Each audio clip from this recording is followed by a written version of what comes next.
Next match, let's go right into the action. Strong Bad versus FX DFW Lunchables. Yes. I'm stoked. I am so stoked. Father Strong Bad himself. And now, oh, yeah, we got a typo on there. Ah, that's cute. No, I think it's an intentional typo from typo. Is that how I say it? Oh, Storm. Strong Bad. Okay. Yeah, all right, but cool. So either way, this is interesting because both of these characters have these disjointed hitboxes, but whenever I think about Marth, the disjoint standpoint is so much greater. And look at that, that downer. No, that downer is so clean. Yeah, it's so clean. Right. But that's the thing, is that this time around, you have similar traits to Roy here with that down tilt that you're seeing from Meta Knight. Similar to it's almost the exact same down tilt that you saw from Roy. Kind of there's a little pop-up to it. But that Dolphin Blade, consistently pushing him out, and there's the forward smash, caught him right on the tip, and that's going to take out Strong Bad. So this is something worth noting. Whenever I think about these two characters, they both obviously have their disjointed hitboxes, right? But Strong Bad can throw out a lot more attacks, and I feel overall they're a lot safer. Because with Marth, whenever he throws out his sword, there's that end lag that he really has to deal with. But look at the way that Lunchables is playing. Every swing of his sword, if it isn't to back Strong Bad into a corner, it is directly on the dome. Ooh, and there's a great counter there after seeing the side B. Unfortunately, not facing the correct direction, and that's going to be the punishment there. Up air, and right now Lunchables is just waiting. He's looking. He's feeding for the next hit, and there's the nair that he was looking for, the second hit with the one with the knockback. Who won the last IaB? Was it Strong Bad? I don't know. I don't recollect off the hand. I mean, I know that Strong Bad has won an IaB pretty recently, so if he gets four-stocked right now, that's a statement. Oh, definitely. And there's the grab, and it's not going to be a four-stock exactly, but Lunchables now coming back on fresh stock, and he's going to continue to use these up airs and fairs, man. He's been bringing the heat, and he's going to hold on here, grab. No! Excellent job from Strong Bad to push himself outside of the punish range.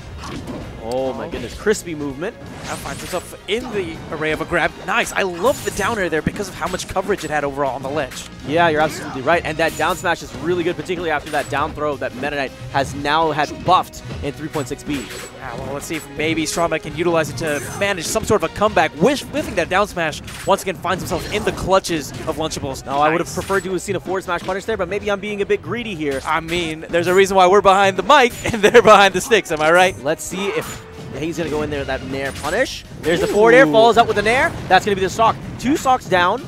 Now Strong Bad is sitting it well into the triple digits here. It's not going to take much from Lunchables to finish him off. That's true, but this is something that Marth really suffers at. That Marthritis is definitely kicking into play here as Strong Bad is maybe starting to suffer. That's it. There we go. Dolphin Slash going to take that stock, take the first game. Absolutely right. And even then, towards this creeping into those higher percentages, you can see side B into up tilt and to take characters like that off the top, especially characters that are light like Meta Knight. But all that being said, I think that there's some merit to be to the dash game that's really intricate between the two of them. Both of these guys, they know their punish games, they know all that. Lunchables excels extremely well in the neutral game. Oh, yeah. Because the feeling I can really relate to the rest of y'all, whenever I play against someone like Umbreon or Lunchables, is I get one chance to guess the right option. And if I guess right, I get another chance to do something cool too.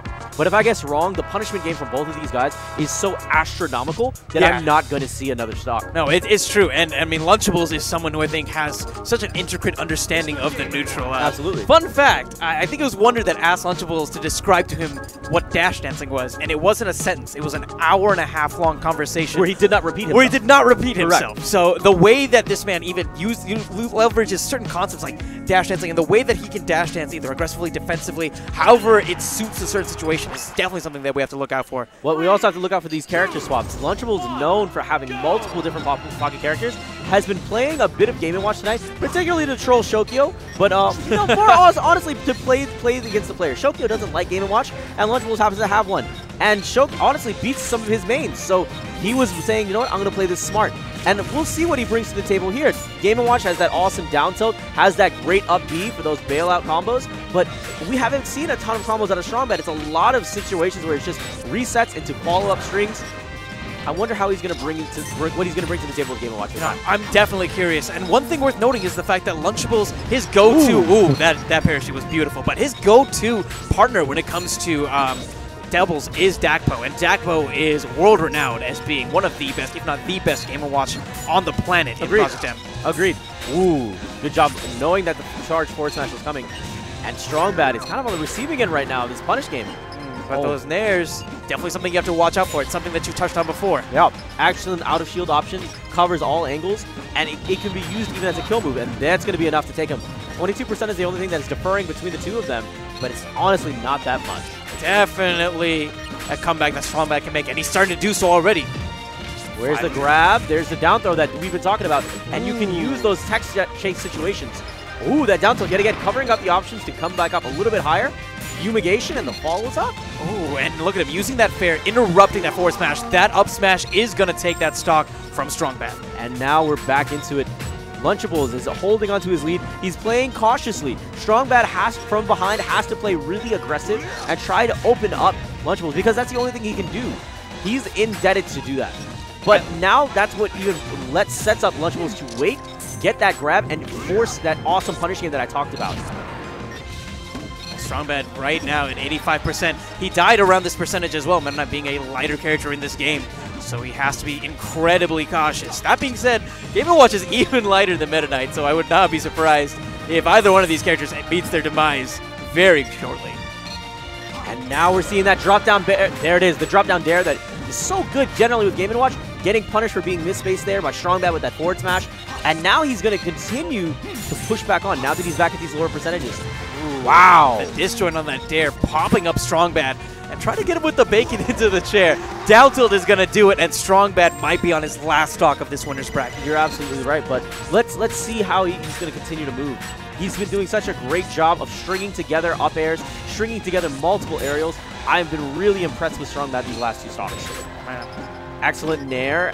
Another way to box him out. Now he has to worry about that up B. I wish he was up a little bit earlier, potentially finding that down smash punish, but it's going to be enough here. 17%.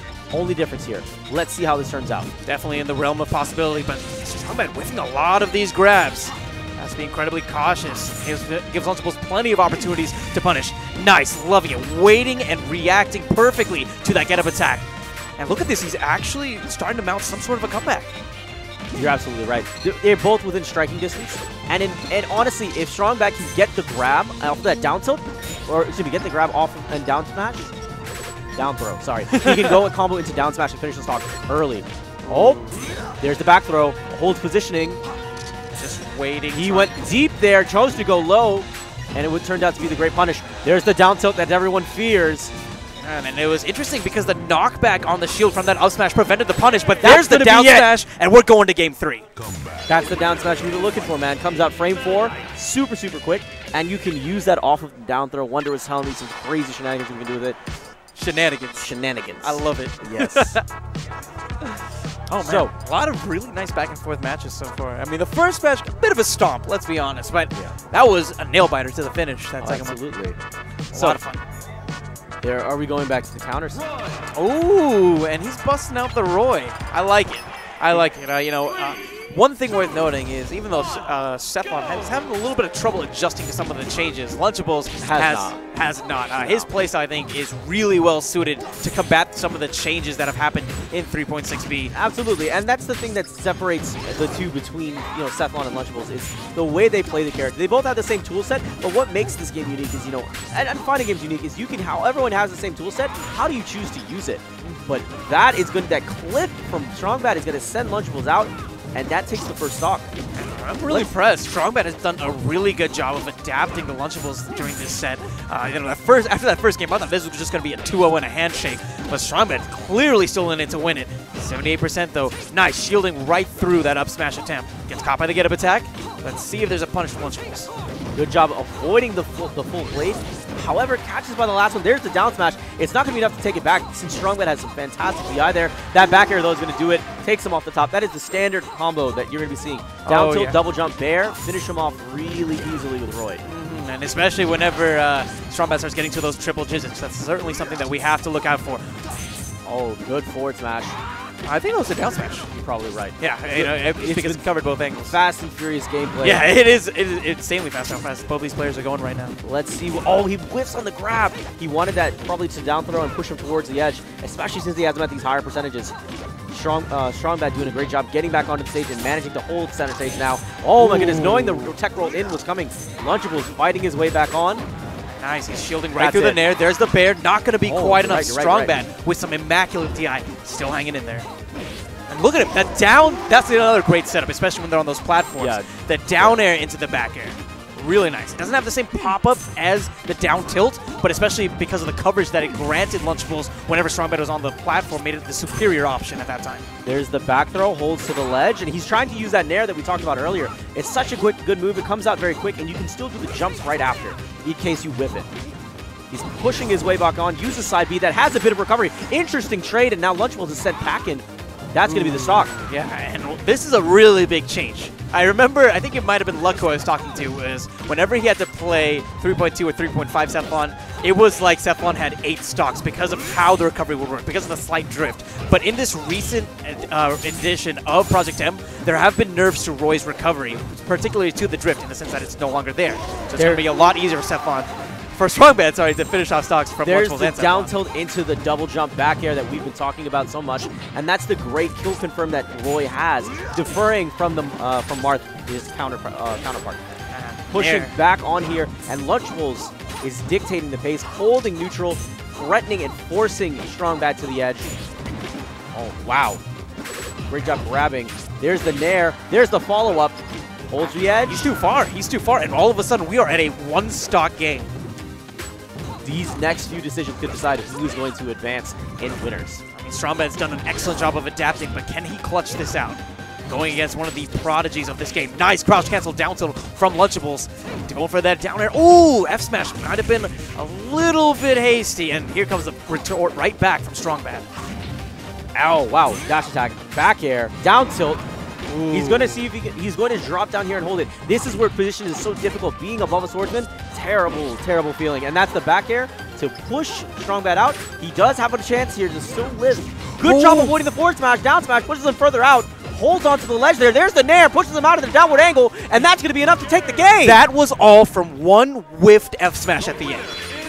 The entire punish sequence at the very end came from one greedy F smash. Strongbad played immaculately, held his composure to the very end, and it paid out dividends as he's going to grand finals at Infinity and Beyond.